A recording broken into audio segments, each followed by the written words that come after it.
আসসালামু আলাইকুম, সবাই কেমন আছো? আশা করি যে যেখানে আছো ভালো আছো, সুস্থ আছো।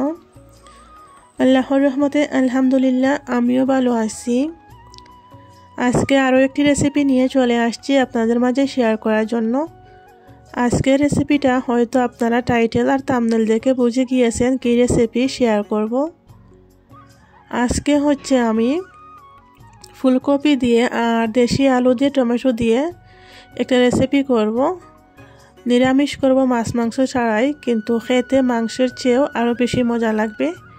রেসিপিটা দেখতে থাকো, আশা করি ভালো লাগবে। তো এখানে কি কি উপকরণ নিয়েছি আপনাদেরকে দেখিয়ে দিয়েছি।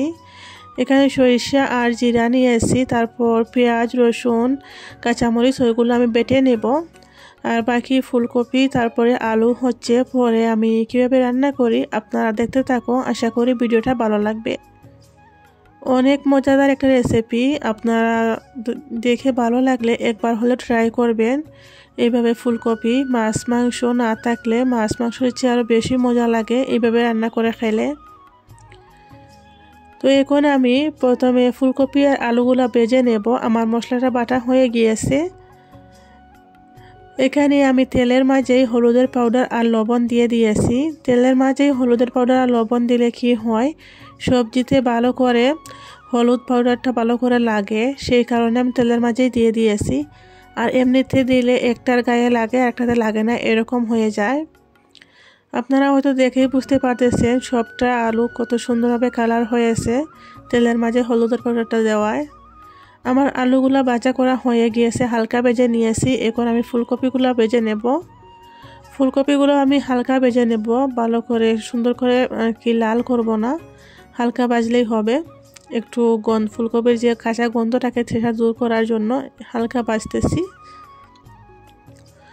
ফুলকপিগুলো ভাজার পর তারপরে আমি কীভাবে রান্না করি আপনারা দেখতে থাকো। তো এখানে আমি ফুলকপি আর আলু ভাজা করে নিয়েছি। এখন হচ্ছে আমি সরিষার তেল দিয়ে এটা রান্না করব, সেই কারণে সরিষার তেল দিয়ে তারপর বাটা মশলাগুলো দিয়ে দিয়েছি। বাটা মশলা বলতে যে সরিষা, তারপরে হচ্ছে জিরা, পেঁয়াজ, কাঁচামরিচ, রসুন, ওইগুলো দিয়ে দিয়েছি। এখন আমি একটু পানি দিয়েছি যাতে মশলাটা পুড়ে না যায়।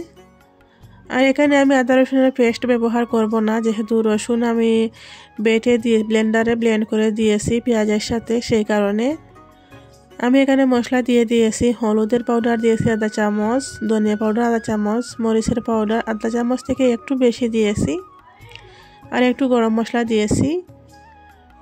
মরিচের পাউডারটা আপনারা জাল কেমন খান সেই অনুযায়ী দেবেন। আমি আগে কাঁচামরিচ দিয়েছিলাম, সেই কারণে একটু কম দিয়েছি। ভালো করে মশলাটা কষিয়ে নিচ্ছি। এখন কষিয়ে তারপর ফুলকপিগুলো দিয়ে দিয়েছি, দিয়ে তারপরে পরিমাণ মতো লবণ দিয়ে দিলাম। এখন হচ্ছে ফুলকপিগুলো ভালো করে কষিয়ে নেব। আপনারা কষা মাংসের স্বাদকেও হার মানাবে, এভাবে রান্না করে খেয়ে দেখবেন। ভালো করে সুন্দর করে ফুলকপিগুলো কষিয়ে নেব, নিয়ে তারপর হচ্ছে আলু দেব এটাতে। আমি 1-2-3 মিনিট পর্যন্ত এভাবে ভালো করে কষিয়েছিলাম। এখন আমি আলু আর টমেটো একসাথে দিয়ে দিয়েছি, দিয়ে আবারও কষিয়ে নিচ্ছি। নিয়ে তারপরে হচ্ছে একটু পানি দেব যাতে পুড়ে না যায়। তো এখন আমি এখানে একটু পানি দিচ্ছি, দিয়ে ঢাকনাতে রেখে দেব। আমি হচ্ছে গ্যাসের ফ্লেম মিডিয়াম রাখে তারপর ঢাকনাতে রেখে দেব 10 মিনিটের জন্য,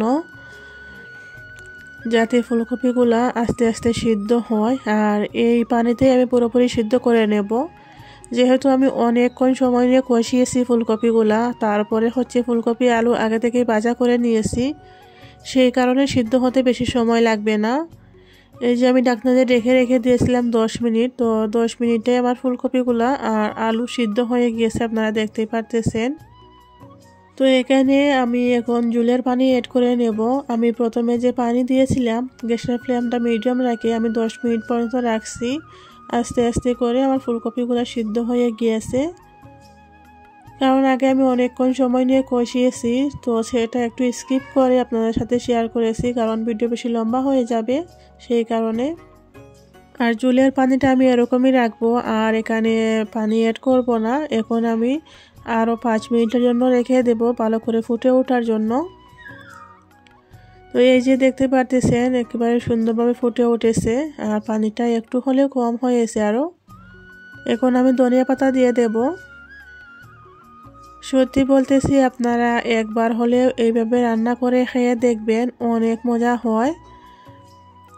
এই রান্নাটা আমার ঘরের সবাই অনেক মজা করে খেয়েছিল। তারপর হচ্ছে আমার ছেলে না স্কুলে সবজিতে টিফিন নিতে চায় না, কিন্তু এই সবজিটা রান্না করার পর স্কুলেও নিয়ে গিয়েছিল টিফিনে, ওর অনেক মজা লেগেছিল। রেসিপিটা আমার কমপ্লিট হয়ে গিয়েছে, গ্যাসটা বন্ধ করে নিয়েছি। আর এই যে দেখেন কত লোভনীয় লাগতেছে দেখতে। আমি যে এখন ভয়েস দিচ্ছি, সত্যি আমার মনে হচ্ছে যে আরও একবার রান্না করে খেলে মনে হয় আরও ভালো হতো। তো এখানে আমি একটা বাটিতে সার্ভ করে নিচ্ছি সবজিগুলা। আর এই যে দেখেন ফাইনাল লুক কেমন লাগলো কমেন্ট করে জানাবেন।